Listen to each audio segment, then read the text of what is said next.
Hey, it's Eric G from Around the House. Are you trying to reach the smartest home improvement audience? You should be advertising on this show right now. Why aren't you? Podcast sponsorships is what keeps this show going. And if you want to support the show, then reach out to us at aroundthehouseonline.com. With companies contracting with this economy, now is the time to advance. We only allow a small group of advertisers. So reach out today, as we're never going to pack this show full of ads. And as always, thanks for listening to Around the House.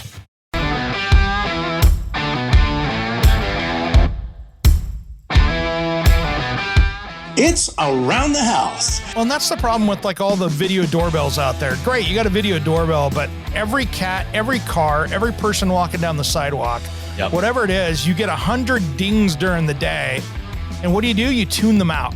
Absolutely. Now, any one of those dings could have been somebody up there grabbing something off your porch or anything like that. I tuned mine out all the time. Now I don't have to worry about it. I'm like, I just have it for the doorbell. I had the same experience. I bought this huge camera system for my house. This is like 10 years ago, 11 years ago, right after that crime happened. And I thought I was protecting my family right up until I talked to that police officer. I was like, sweet, glad I spent the money. But man, the more expensive systems, they didn't have fewer alerts. They had more. Right, I had a doorbell and I was only getting like 30 alerts a day, which is still too many. When it comes to remodeling and renovating your home, there is a lot to know, but we've got you covered. This is Around the House. Welcome to Around the House with Eric G. Thanks for joining us today. This is where we talk about home improvement, interior design, healthy homes, all those things. And today, security. Now, I'm a believer because I'm a user of this stuff. So this is something everybody should check out. Dave Selinger, welcome back to Around the House, brother. Eric, so happy to be here. Stoked to talk about everything house and everything security. If you don't mind, can I start out with a little anecdote? Is that an okay way to interrupt the flow here? Do it. Because since I talked to you last, as you know, I'm like jazzed about doing stuff at my house. I opened up my electrical main and. You know, I mean, this is one of those things where, you know, you do it or you shouldn't do it. But I found that the electrician who'd come in and installed my hot tub was a little bit of an idiot. And he had put in some branches that should be on dedicated circuits. So he did branch circuits on what should be dedicated. And they're just, you know, the gauge of the wire is a little bit lower than what's on the, you know, if you split it, right? So it's on a 70 amp circuit. Yeah. You've got one side that can handle 50 and one side that can handle 20. It's fine. But as you know, with electricity, that's not the way it works, right? Exactly. And so it's sitting on a bus bar and you've got, you know, one that's supposed to get 20, one's supposed to get 50. So I was like, I need to fix this myself. So I had the electric company come out, do my main disconnect. And since I spoke to you last, I have gotten to meet so many incredibly nice physicians in our emergency department because I managed, I'm alive, but I managed in this, you know, I did everything right. And I freaking took my gloves off when I popped off one of the little knockouts and I knocked it out the way you're supposed to. You know, you use a screwdriver, go small to big, did the whole thing, and it slipped. The screwdriver just slipped a little bit and I knocked off my entire thumbnail. Yep. And it was one of those That's a new moments, kind of pain. The reason I wanted to share this with this audience is for crying out loud, you know, you can be doing I'm dealing with high voltage. I do that perfectly.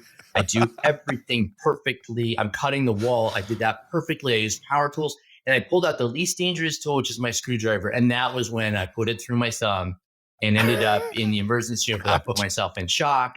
I did all this dumb stuff. Yeah. Safety first, like for love of God, just safety first, even when you're doing the simple stuff. I don't even know what else to say. My assistant was over at my house and she refuses to do stuff with me anymore because she's like, if you're not going to wear your gloves, I can't be around you because you're just not being safe. Nice. Yeah. People are going to think I planned this out, but last episode we had Sarah Listy from Murder House Flip. And now we're talking home security. So it's almost like these two are going together. There we go. We just heard about serial killers killing people in homes. And now we've got Deep Sentinel.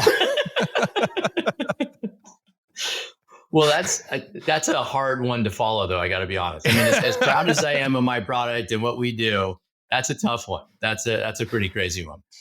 And I got to say, I got you guys got me in a little bit of trouble today with my wife, which was hilarious. And we'll talk about your product in a second, but this was funny. I had forgotten to change the batteries today, which was on my list of things to do, on my front door keypad before she got home. So I'm sitting in the office, didn't hear her. She went to go punch the numbers in. Guess what? The keypad was dead. And so she tried it a couple times, and I get a call from Deep Sentinel Security going, "Hey, Mr. Goranson, somebody's trying to get in your door, the keypad, and it looks like she went around the back." And I'm like, I'm in trouble now. I'm in trouble because guess what? I dropped the ball there.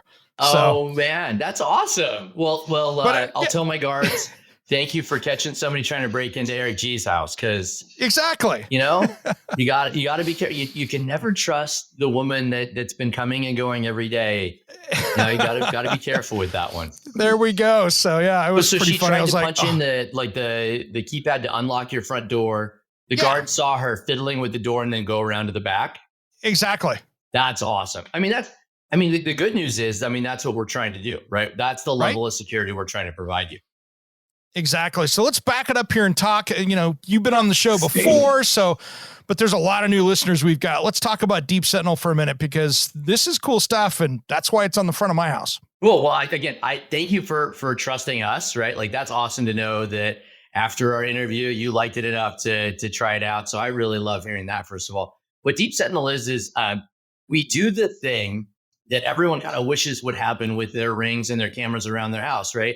And the origin of this was when I spoke with a police officer about a crime that happened near my house. I asked, hey, this lady has a burglar alarm system. She has cameras around her house. How come she still had this crime happen? Don't those things stop those things?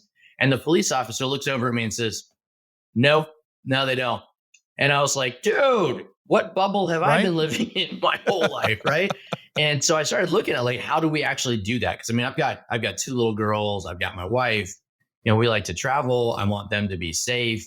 And when I dug in, I realized there really isn't a solution out there that is designed to actively survey your home and protect it. The only thing that you can do is you can buy these cameras and this alarm, but if those don't do what they're supposed to do, which you get and go to that they don't. The only thing you have to upgrade to is a guard. You have to put someone in a chair sitting outside your house 24/7, would just be crazy. So what do we do at Deep Sentinel? We built the technology that basically replaces a guard sitting outside of your house, but we did that through cameras. And we take our cameras, and again, your example is great. As soon as your wife started walking up to the front door and playing with the front door, there's an AI in those cameras, and it sends that video to a trained guard. And the trained guard's job is to look at that situation and make a determination. Do I need to intervene via two-way audio, talk with this person, tell them to leave the property? Do I need to call the homeowner, figure out what's going on? Or do I need to just go straight up and call the cops? We can also trigger sirens and all kinds of stuff in the middle. But the thing is, again, if you've ever woken up to your stuff being stolen, you get on your cameras and you realize, hey, there's this video of these guys stealing my stuff off my porch or my driveway. Yeah. That's the problem we solve. We don't wait until that happens. We do it right then, right there, and we intervene and we stop almost all these crimes. Well, and that's the problem with, like, all the video doorbells out there. Great, you got a video doorbell, but every cat, every car, every person walking down the sidewalk, whatever it is, you get 100 dings during the day. And what do? You tune them out. Absolutely. Now, any one of those dings could have been somebody up there grabbing something off your porch or anything like that. I tuned mine out all the time. Now I don't have to worry about it. I'm I just have it for the doorbell. I had the same experience. I bought this huge camera system for my house. This is like 10 years ago, 11 years ago, right after that crime happened. And I thought I was protecting my family right up until I talked to that police officer. I was like, sweet, glad I spent the money. But man, the more expensive systems, they didn't have fewer alerts. They had more, right? I had a doorbell and I was only getting like 30 alerts a day, which is still too many. And then I installed this really expensive one. I was getting like 250 alerts a day. What are you going to do with that? I mean, you literally cannot live your life and protect your house at the same time. And so, I mean, what you're saying is exactly spot on too. And again, I want to be really clear. Like, I'm not one of those like fear mongering dudes, especially for your new listeners that haven't met me before. But that's not the game, right? Like, this company is about providing safety for people and for their families. But there is real situations, right, that we're talking about here. And I mean, I guess you just had murder house. Exactly. So that's next level. But Yeah. I mean, that's a very real thing. I mean, I have a friend who lives on the other side of town from me here, and he had somebody break his front door down, and he had gotten the alert on his phone. He was driving his son to baseball practice. And he's like, oh man, dude, I get hundreds of these a day. I'll check it when I get to practice. That 6 minutes, that was enough. they're already left. Right? They are. Yep. That's exactly what happened. He was calling his wife, and she's like, "Oh my God, there was a guy in our house, and I came out of the shower." And the video, in a very cheeky way, ends up being kind of funny because she hears the door get broken down. She thinks that it's her husband playing a practical joke on her. So thank God, because she comes running out of the bathroom in her towel, yelling at her husband, Darren, what are you doing? And it scares the crap out of the burglar, and they bail. Yeah. So it all ended very well, thank goodness. But, I mean, it's very real. You get these alerts that they're lulling you into this state where you can't respond to them. Absolutely. And it's crazy because I fight that in my house. I test a lot of things here. I've got a lot of different stuff, and it's crazy. I can sit there and just ignore it during the day now. And that to me is a peace of mind. And like you, like me, like everybody else, we're in meetings, all that stuff. I don't have time to sit there every time my phone buzzes and go, oh, what's happening? Yep. And dude, I don't know if you know this. If you go into the settings and you go to the notifications, you can disable all of them unless the guards think you want to see it. Well, I don't even. And that's what I've done for Deep Sentinel. But I have a it's an Xfinity Comcast. I have 2 cameras here that I'm trying to theirs, which is great. They do a good job of documenting a crime after it happens, but they're not stopping anything. There's nobody looking at it but me, and that's where the system breaks down. You've got a job. And it's not sitting and watching your cameras all day long, right? Or all night.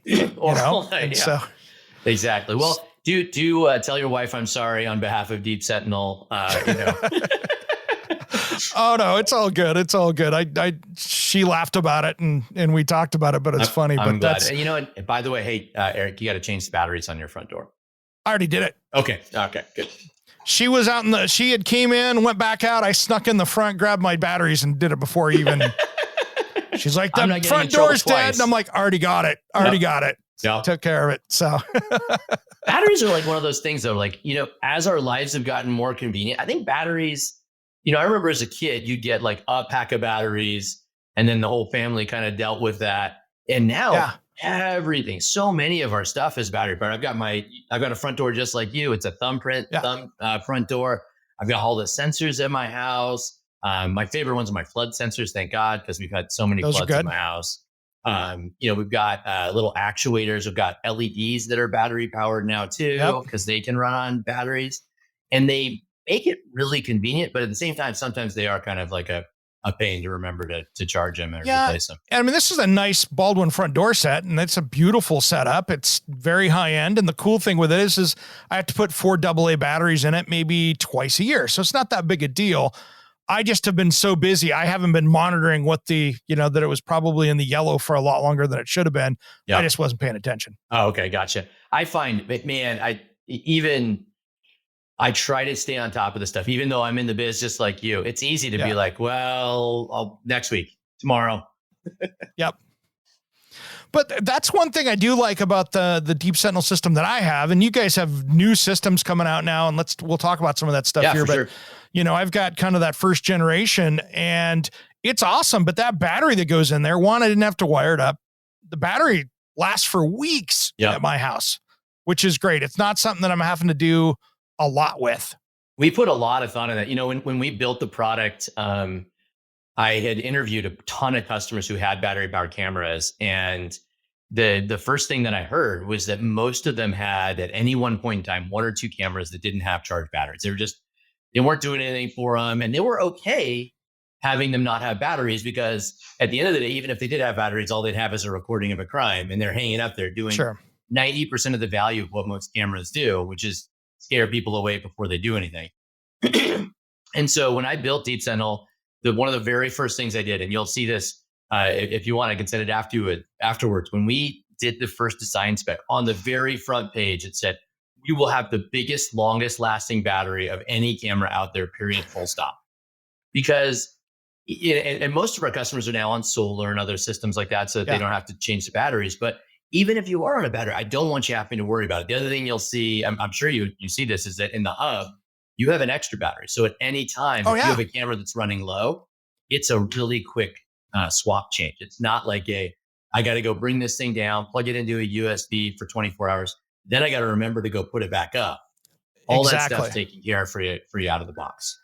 It works well. And like when I'm heading out of town, if I notice that I'm down to like 25%, I'm like, I'll just change it out now, because Murphy's Law says I'll be out of town someplace and I won't have to worry about, I'll be like, I should have done that before I left. So I always just do it. And yeah, it's never failed me on that. It's great. Awesome, man. I'm super stoked. I mean, out of town is one of those use cases, again, that we built this for. So I grew up, and in my family, we always had a house sitter come. We had dogs and stuff like that. So we'd always have the house sitter come watch the house. And I had never, ever left my home without someone in it.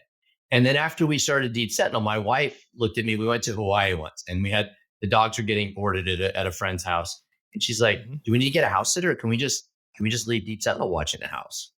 And I was like, wow, I never even thought about that. Yeah. And so we did. And it was one of those kind of miraculous experiences. Like, that's pretty liberating. And as you know, now we have an RV, and that's the best, because on Friday we can just be like, peace out. No, don't need to plan ahead. We can take the dogs with us. And knowing that the house is safe with that it changes the whole perspective of the thing. Yeah, it's great. I'm in a low crime area, but it doesn't all it takes is one person rolling through. I mean, I do have a bus line that goes out front, and down the street's the bus stop. It doesn't take much for somebody to roll through, go in someplace else and go, hey, let's hit this neighborhood one time. Yeah, again, that's exactly it. Like, if it's your neighbor, okay, then you're lucky and you don't have that event. But if it is you, that's life changing. I mean, a lot of people that I've talked to that have had their houses broken into, they can still describe, like, when they came in, the shirt was over here, my couch was over here. That's the definition of a traumatic event, And I don't like people having to have those types of things. As much as I can prevent that, I do. If I can I stick in a little a DIY piece of advice for people here? Yeah, of course. Okay, so here's my piece of advice. So I've been working with a bunch of police departments across the country, obviously because of what we do. And some of them are starting to train their officers in something called CPTED, CPTED, crime prevention through environmental design. And this doesn't benefit me at all. I'm going to tell you how to, things you can do that don't need Deep Sentinel. Let me just caveat that. Prick up your ears for the cheapskate DIYers out there like me. So like, this is the stuff that you should do. Number one, first and foremost, like, you all know that battery powered stuff and solar powered stuff's awesome. With the advent of LEDs, what I didn't realize is you can now run full outside light systems that are really functional. I mean, I used the last generation of solar powered lights, and I hated them. They sucked because they would only work for like half an hour after dusk.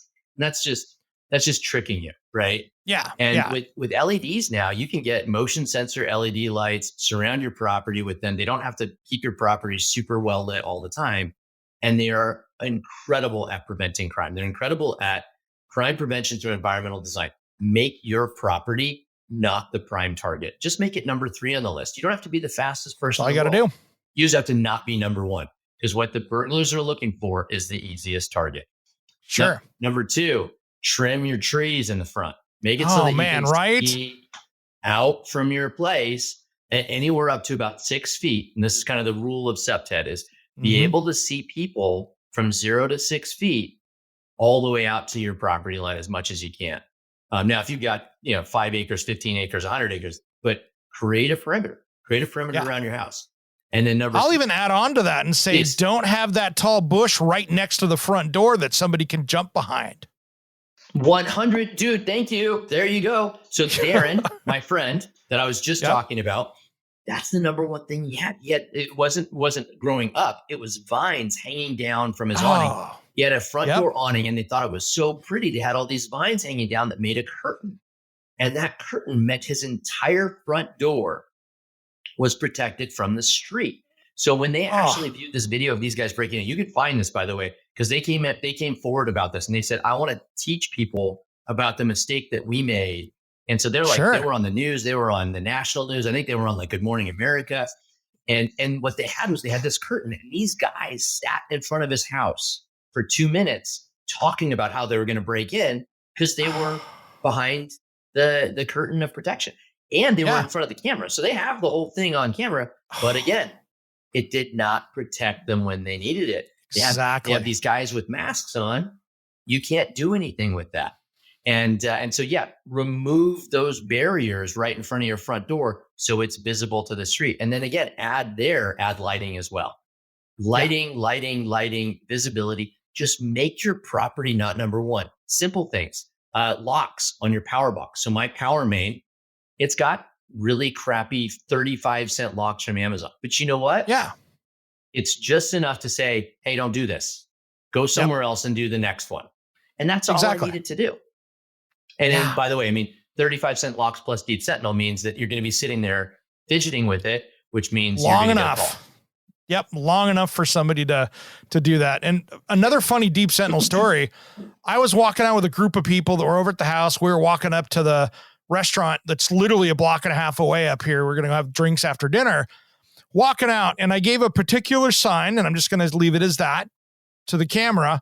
And the guy there goes, Deep Sentinel, you guys have a great and safe evening. And my friends looked up and family members looked up and went, what was that? Well, the big roller here, Eric G, has got private security now that just wishes him a good night when he rocks out of the house. So it was awesome. It was so well played. And my brother-in-law was there and they all looked at me like, what is that? Is that a recording? Nope. That's my awesome. Security guard. You can ask him to prove it's not a recording. Say, hey, what time is it? Or like, can you count how many fingers I have up? And they'll do that for you too. Because we love that, right? It was perfect. Part of a magical customer experience. Nobody else has that type of thing. And so take advantage of it. Have fun with it, Yeah. And we've got some big problems here. I'm in Portland, Oregon, and I've got a guy right now that's looking at your system now who's I'll keep it not branded. He's an electrical contractor, and he is in downtown Portland in the industrial area. And I feel bad for this guy. He's a friend of mine. He's done work at my house, but literally because it's an electrical company, there's people almost daily trying to get into that. He's had people cut through with a chainsaw through the roof of his building to get in, dude. And it's just night after night after night after night. And I'm like, you've got an option. And it's very real, man. Like I didn't realize how much that impacts. Again, that's your business. That's not your home. Right. But still it's so deep in here. Because that's your livelihood. That's how you buy the food for your family. That's how you guys go on vacation. And so it hits pretty deep. And I've met many, many business owners who are like, look, man, I know this isn't my house. And I know you love that. Like, hey, I'm sleeping well because this is my family. But let me tell you something. I'm sleeping well for the first time in 2 years because my shop has gotten broken into every freaking month for the last 2 years. And we've gotten through it. And no, my life hasn't been threatened. But I have an ulcer. I haven't slept. My wife is. He doesn't have insurance on the building. He can't find anybody to cover him. Right. And then if you do, it takes 2 years to get claims settled. It's becoming a real issue. And I talk to investors and people about this, and a lot of people aren't aware about how crime has been trending the last couple decades. And it's not the way that I thought it was. Again, it took this kind of wake up moment for me and my neighborhood to realize, but it's not about politics. It's not about left or right politics. It's not about this or that.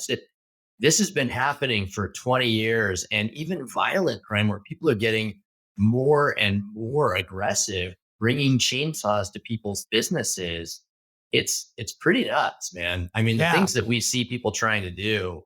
And you guys see everything. Crazy. I'm sure you guys could write a book on the stuff that you see with that.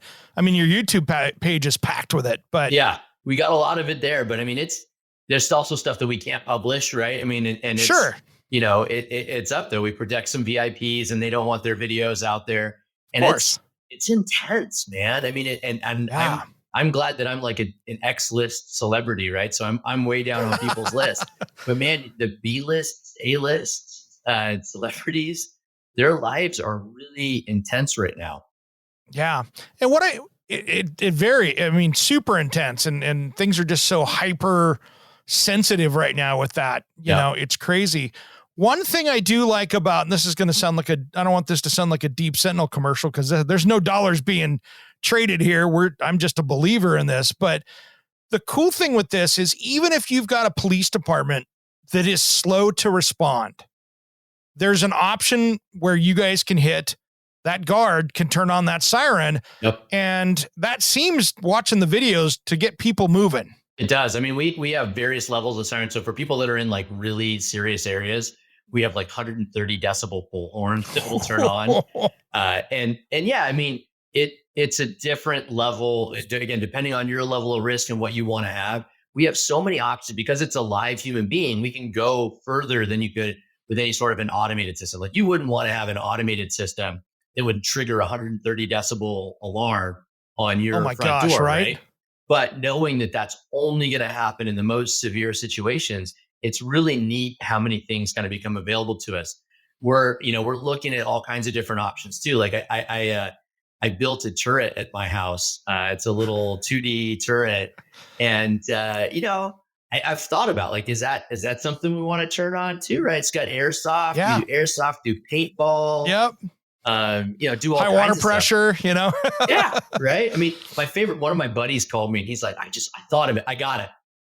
Here's what we're going to do. And this guy's a little dramatic. His name's Brad. He lives up in Seattle. And, I've worked with him for like 15 years. Nice. And Brad calls me and he's like, get this. So what you do is you put baking soda in the cameras. And I was like, baking soda and then vinegar? And he's like, nope, just baking soda. And I was like, okay. And he said, so here's what you do. You spray the baking soda on somebody and then you say, attention, attention. This is Deep Sentinel. You have just been sprayed with anthrax 3267. You would like yeah, right? You will die in the next 24 hours unless you report to an emergency room and ask for the antidote for anthrax 3, 4, 6, 7. I repeat, you need to get the antidote for anthrax 3, 4, 6. And that way, if anybody shows up at an ER and asks for that, you just tell them, go ahead and put them in handcuffs. They're going to be fine. Exactly. That would be a heck of a video. Oh my gosh. You could do a TV series on that. Yeah. You know what I mean? Burglars turning themselves in at emergency rooms, just getting in line. There's a little special entrance for people needing anthrax 3, 4, 6, 7. Just go straight to prison. Do not pass go. Yep. Just go in there and there's just an officer sitting on the other side of the door. Right. Thanks for coming in. Thanks for playing. That's right. Oh, that would be so funny. But you guys have some neat stuff coming up in the future here too, it looks like. Yeah, we do. We have we've like I mentioned the different sirens and the bullhorns. We've got some additional special zooming cameras that we're testing and deploying for cars. And then the big announcement we've got our second generation system, which is coming out next quarter. And this is something that's been in the works for about 1.5 years. And we just finished the final designs and it's in testing. I could talk about it a little bit and sure, talk about what you can, but we're not gonna get out the trade secrets just yet. So. Okay, so it's a white color, which is the first thing you're going to notice. Our original one's kind of a gunmetal color, and there you go. There's the gunmetal one. Nobody can see it, but I'm holding it up. But it's if we're gonna tease, I'll just there it is. There we go. Okay. That's pretty. So it's a pretty white. We've got a picture of it on our website, but this is the actual design.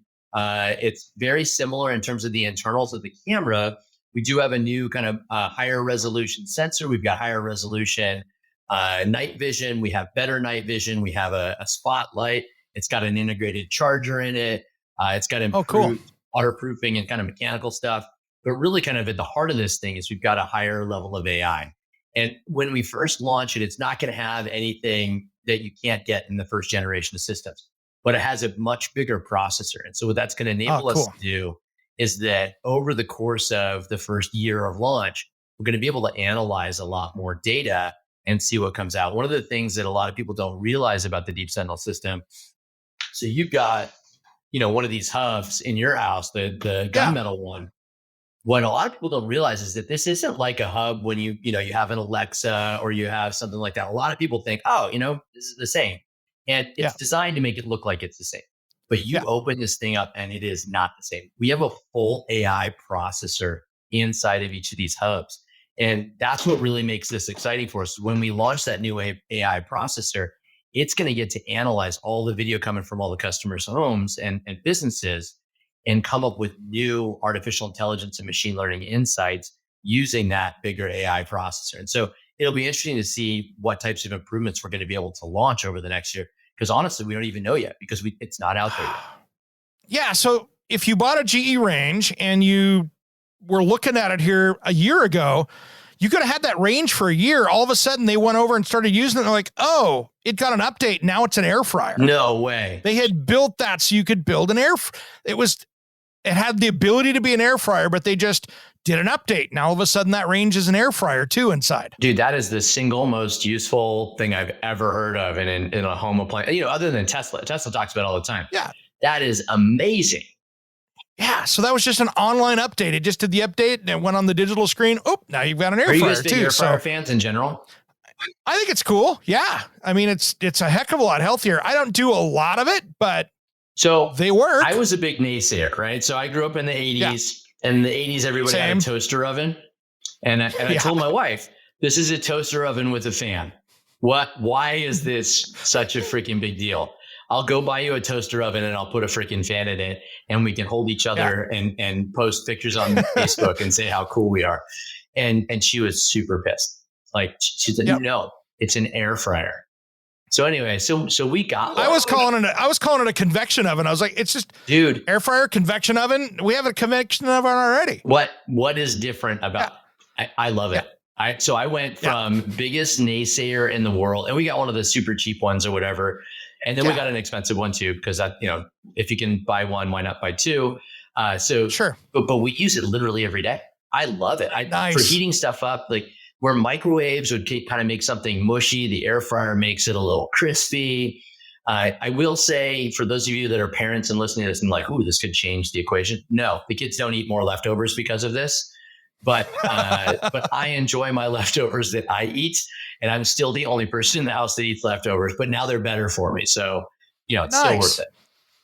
Yeah, so that's a good way to go. It's a good way to go. I think that's cool. And I'm happy because one, like you said, it's more healthy. So we're able to cook like vegetables and get some of the crisp on that without using as much oil. We generally cook with olive oil anyway, but I have to say for the countertop, when you go to the businesses and they talk about the hardest thing for any of these businesses is for getting a consumer to give up any amount of countertop space. That is the hardest thing. We'll give you some space for the coffee maker. We'll give you some temporary space for a blender, but to actually get space as an air fryer, that was a big accomplishment. I got to give them props.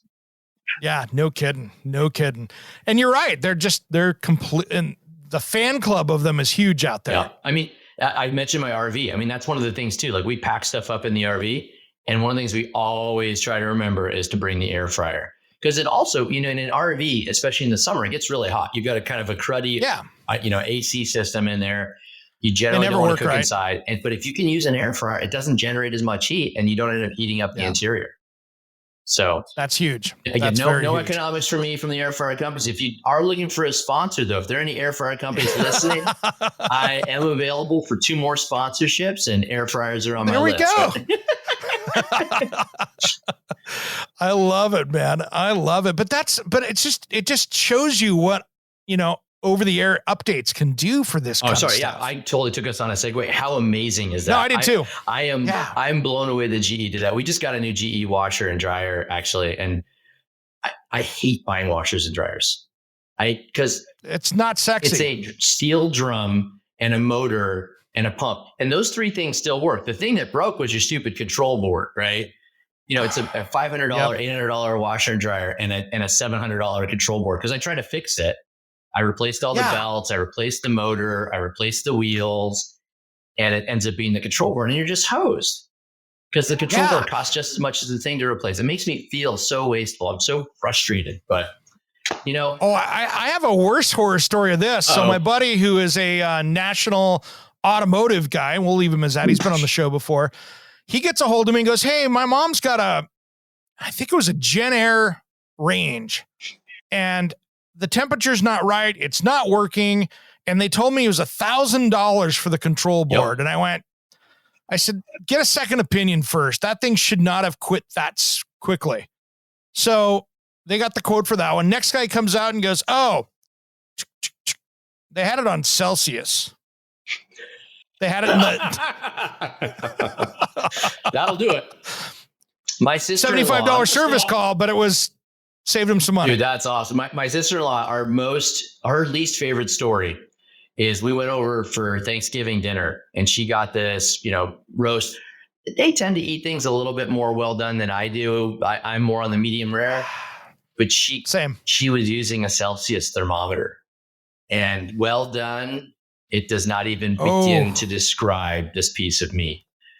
I mean, there are stores that sell leather that actually called her and said they put in offers for this thing because it was that bad. Trust me, my mom and one of my brothers are that way. I haven't cooked a steak for him in probably 10 years because the last time I actually handed the steak over to my brother and I said, I can't do this to this piece of meat. You're going to have to go finish it. Cause it was so far beyond well for me. And I'm a medium rare kind of guy. Yeah. This was gray. Yeah. It was going to be gray. And they were like, no, we want gray and black. And I'm like, can't do it. Just go ahead, man. Take the tongs. It's all you. Yeah. To each their own. But holy smokes, you're missing out, right? Like, yeah.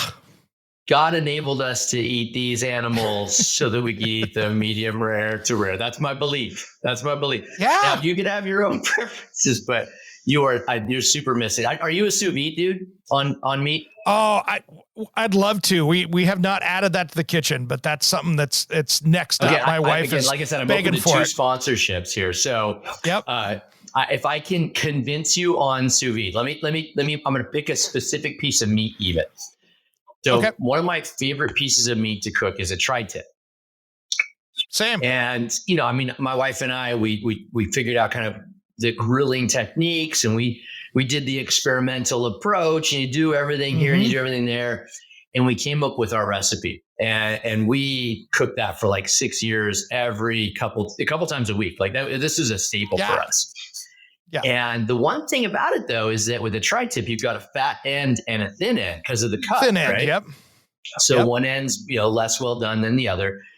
And with the sous vide, the way sous vide works is it rotates, it's got the circulator and the temperature. We cook our tri-tips at 133 degrees, and I cook them for 4.5 hours. Ooh.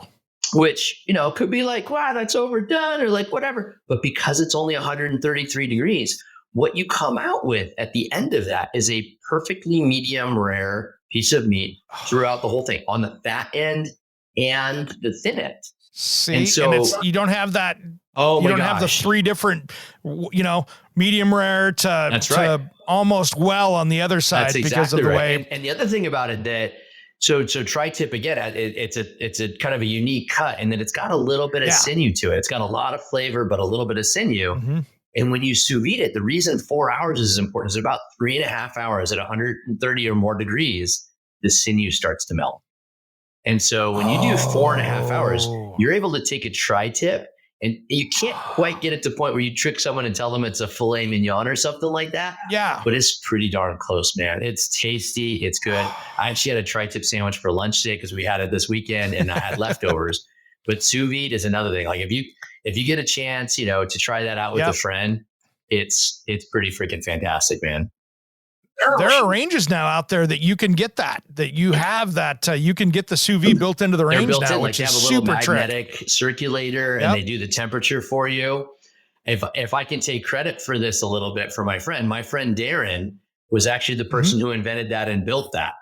So really, he's a long time. He's a tech dude. I worked with him at Amazon, and his last company, he was like, this is what I want to do. And he went and worked with the major range manufacturers and built the built-in. I think they use induction heat, right? They've got the induction heat and then the magnetic stirrer in the bottom. And so it's all integrated into there. You have the sensor, you just drop it in the water and you're off to the races, and it's built into your range.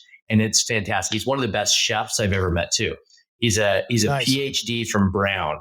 in Wow. data and AI and statistics, and a phenomenal chef. So that's how, ladies and gentlemen, that is how you have the built-in sous vide on your range. Is that dude existed.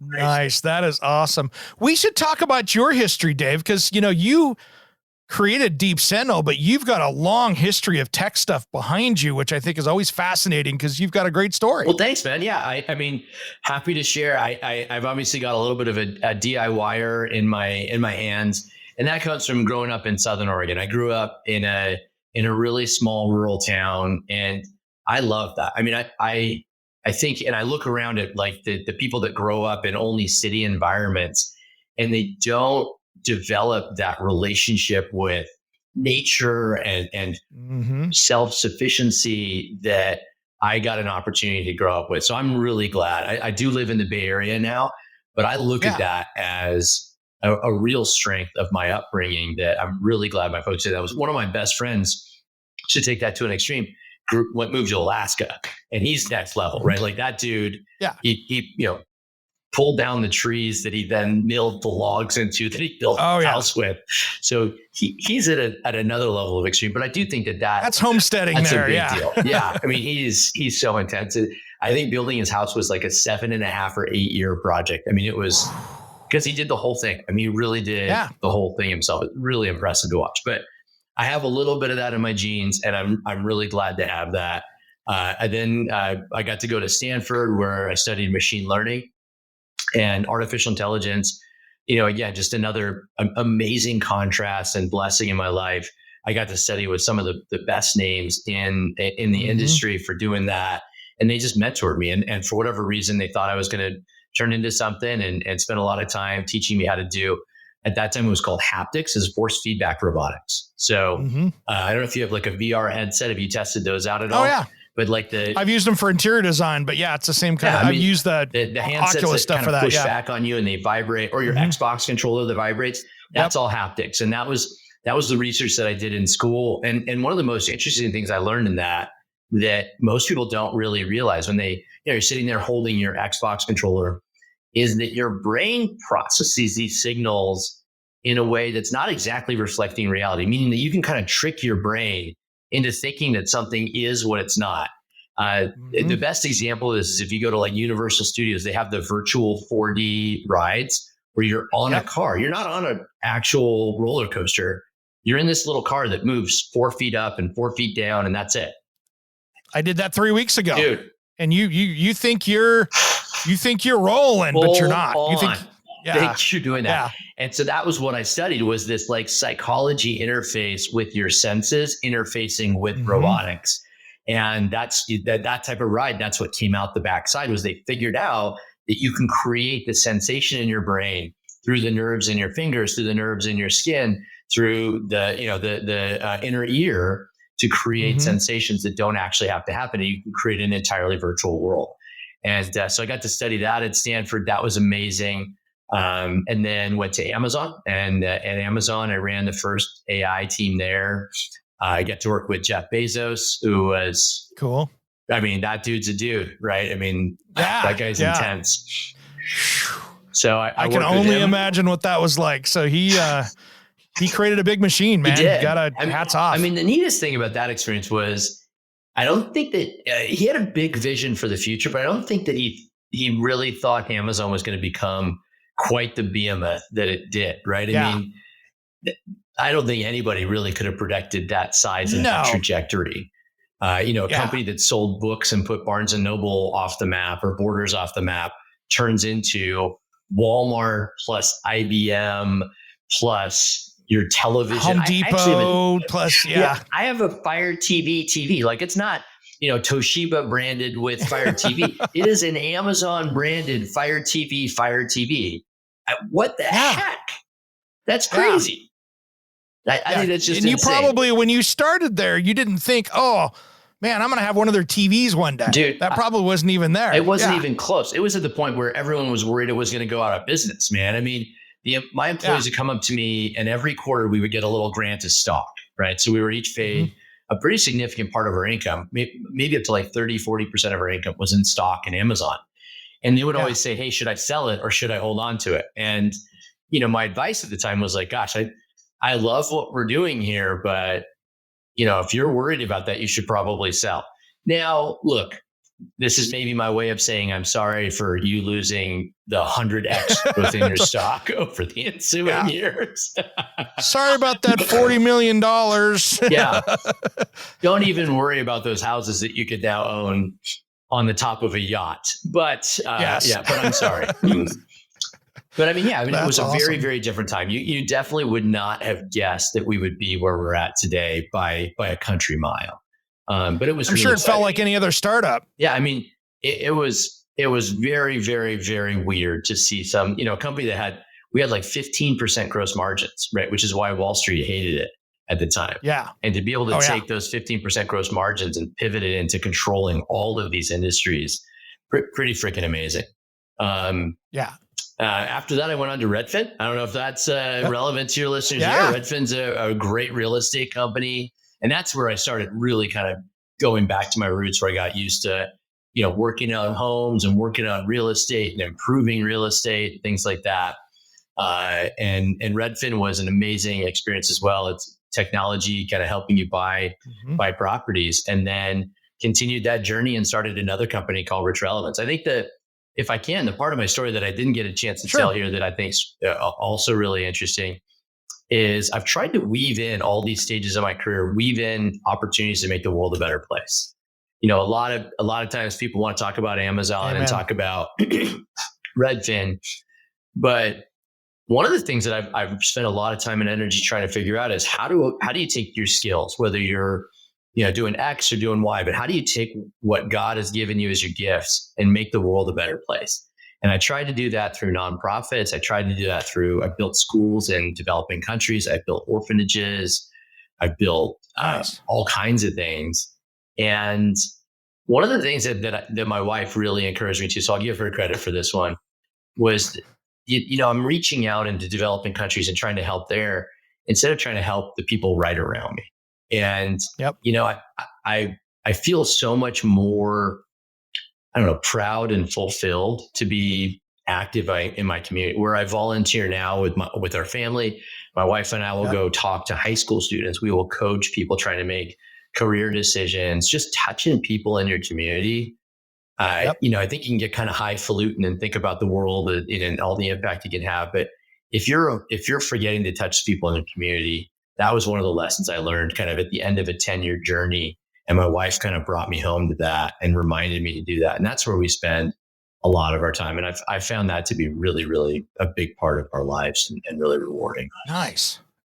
That's awesome because I've spent 6 weeks in El Salvador working on villages there. So I've done some of this stuff too. And I would agree, for me personally, it's the same kind of thing, that local, helping the community, helping people here. I've got a couple nonprofits that I work with here that are great in the construction trades, and I try to help them as best as I can. And that is so much more fulfilling because, to be honest, I see it every day. I get to see it. I get to experience it versus fly off to a country and I maybe don't ever go back there again. So it kind of gets to be a distant memory. And it's nice just to be able to do so much more locally where you're feeding it every day. Yeah. I think it was still a great experience to get to see those countries and kind of see the life of those people and include them in the we, right? To talk about that people that are halfway across the world as my brother and my sister and my family. I do still believe that. I think that's really important. But then to be able to act as much in this local sphere, I think in Silicon Valley, we tend to think about the world as we can change everything and we can go do all this stuff and we're going to go do big stuff. But at the same time, like you gotta be involved. I think that's been one of the neatest things. And Habitat for Humanity has been an area where I've always felt passion because I think home safety is so important for people and physical safety. So I don't know. Again, I don't know if this needs to be like a standing on a soapbox moment, but it was something. It took me a long time to learn. I was going the wrong direction for a while, I think. Yeah, that's awesome. And I know my Southern Oregon listeners down there in Klamath Falls want to know, what area were you in Southern Oregon? So I was in Merlin. So the guys in Klamath Falls, you will know Merlin because that's where the Rum Creek Fire is right now. And the Rum Creek Fire, my parents just got downgraded in their evacuation level last night. So Thank Awesome. God for that. They were at a level 1 evacuation for a bit. So now they're out of evacuation. Thank you to all the firefighters. That was a crazy fire. Had one of the largest results I've ever seen. It's a pretty small fire. It's like 25,000 acres or so, but it has over 1,500 firefighters on it. They poured resources in it because it was right on the border of a huge, a bunch of people's homes and properties and stuff like that. So they got that one handled really, really quickly. But yes, Merlin. And if you don't know where Merlin is, that's because most people don't know where Merlin is. Probably don't need to know where Merlin is. It's on the Rogue River, and it's just outside of Grants Pass. Yeah, it's beautiful out that way. I used to go down as a kid because my parents had 10 acres at Gold Beach. So we'd always get down that way. You go on the Rogue River? Dude, I love that river. My wife and I, so we got married on the river up there. Oh, nice. And it was just gorgeous. So beautiful. My buddy owns a jet boat company that takes people up and down the Rogue River. So for part of our wedding, we got to get we had like 140 people. He gave us 2 of his boats. We loaded all these people in this boat, and we went down the river and had dinner at his lodge overlooking the river. And then beautiful. Came back the next day, got married on it. And so it's got a huge part of meaning for me and my family. I grew up rafting twice a week. We would go rafting. My dad had his day off on Thursday. We'd go rafting on Thursday, and then we'd go on the weekends. I grew up fishing every weekend.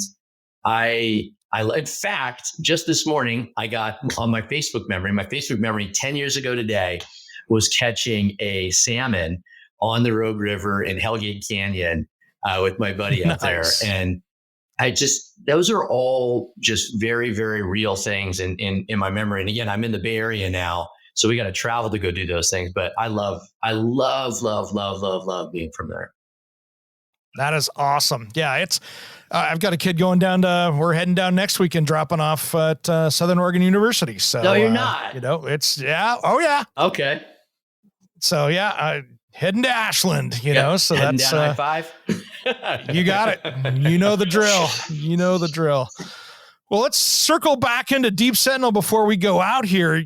How do people track you down, Dave? Because you guys have such a great story with that. And I think it's something that homeowners, small business owners, medium business owners should really take a look at to make things more secure and safe around their I appreciate world that they're living in. The first place to look is you mentioned some of our videos. I would go on YouTube, right? I mean, every one of the videos that you see on our YouTube channel, go to YouTube, search for Deep Sentinel. Every one of those is real. Right? That's the first and foremost thing. You're going to see people getting stopped in the middle of, simple stuff, package theft, vandalism, trespassing, but you're also going to see some really serious stuff, right? People that are breaking in, they brought weapons. We've stopped assaults. We've stopped physical domestic altercations. We've stopped home invasions. We've stopped armed home invasions. And that's really where, again, you kind of it hits home that how real this is. I mean, I mentioned it before, but I mean, like, the amount of crime that is happening around us, it's not all of it as serious as, a home invasion or a burglary, but the amount of crime that's happening is just so up and to the right. It's out of control. We need to provide safe environments for our families, for our kids, for our friends, for our businesses and our customers, because that's the foundation of a society. That's the number one thing that a society should be providing to its citizens is safety. Amen. It's that simple. So I think it's a great way. Website, what's the best place to find you over there? www.deepsentinel.com, Sentinel. And then if you want to read some of my, ranting and raving musings, you can also go on LinkedIn and follow me personally. I post stuff. If you don't like political things, I wouldn't follow me because I hate all politicians basically. And I post stuff that's, kind of, it's political, but it's not like one side or the other. It's just like, here are the things I see with the system, and, the captive politicians are kind of driving us one way, and here's where I think the right answer is. And honestly, it's about, like you and I talking today, it's about sitting and talking to each other. There's so many solutions that exist between human beings that the two political parties are just pulling us apart. We don't have to agree. We just have to respect each other and listen. Dude, you and I are on the same soapbox. I like that. So yeah. So if you do follow me on LinkedIn, be ready to hear that time and time and time again, because that is where I come from. And I believe it. I mean, I've been engaged with Republican Party. I've been engaged with the Democratic Party. And that's not where our solutions are. Solutions are between us as human beings and hearing each other's stories. So that's why I'm excited to be here. I think that's what you're all about. And I think that's what, our future should be about too. Amen. Amen. Brother, thanks for coming on today, man. I appreciate it. Eric, so great to be back. Thank you for inviting me back. And, if you're interested in learning more about Deep Sentinel, also message me, by the way, like on all those things. I am a human being. And if you message me, there's a pretty good chance I will actually read what you're saying. If you got questions, you got feedback. I love talking to people about what I do and what we do. So, don't just go to the corporate side. If you want to chit chat, I'm all ears. Awesome, brother. Hey, if you're interested in Deep Sentinel, make sure you use promo code ATH for 10% off your system purchase. That's promo code ATH. Well, I'm Eric G, and you've been listening to Around the House. Life is a love song, let's be lovers. We're all over the radio. Take my hand, I know where to go. All over the radio with you. Is crime out of control around your house or business? Hey, it's Eric G with Around the House. I use Deep Sentinel, the industry's leading security system using high-speed cameras, artificial intelligence, and live guards to monitor your home or business 24/7. Live guards intervene when suspicious behavior occurs, instantly removing trespassers from the property and then engaging law enforcement when needed. Use discount code ATH for 10% off your system purchase at deepsentinel.com. That's deepsentinel.com.